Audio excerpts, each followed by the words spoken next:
আজকের রেসিপি দেশি চিংড়ি মাছ দিয়ে বাঁধাকপি। আমি একটা মশলা বেটে নেব। কাঁচা লঙ্কা, আদা, রসুন জল দিয়ে একটা পেস্ট তৈরি করে নেব। এবার মাছগুলোকে হলুদ লবণ মাখিয়ে নেব। দিয়ে দেব কড়াইতে তেল।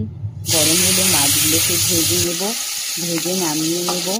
ওই তেলের মধ্যে আরেকটু তেল দিয়ে আলুগুলোকে দিয়ে দেবো। হলুদ লবণ দিয়ে আলুগুলোকে ভেজে নামিয়ে নেব। ওই তেলের মধ্যে আরেকটু তেল দিয়ে দেব গোটা জিরে, তেজপাতা, দেব টমেটো, কাঁচা লঙ্কা, বেটে রাখা মশলা দিয়ে নাড়াচাড়া করে দিয়ে দেবো হলুদ লবণ। এবার বাঁধাকপিগুলোকে দিয়ে নাড়াচাড়া করে দিয়ে দেব মশলা, জিরের গুঁড়ো, ধনের গুঁড়ো, লঙ্কার গুঁড়ো, কাশ্মীরি রেড চিলি পাউডার দিয়ে নাড়াচাড়া করে দেব চিংড়ি মাছগুলোকে নাড়াচাড়া করে একটু ঢেকে দেব। তারপরে মটরশুঁটিগুলোকে দিয়ে উল্টে পাল্টে নাড়াচাড়া করে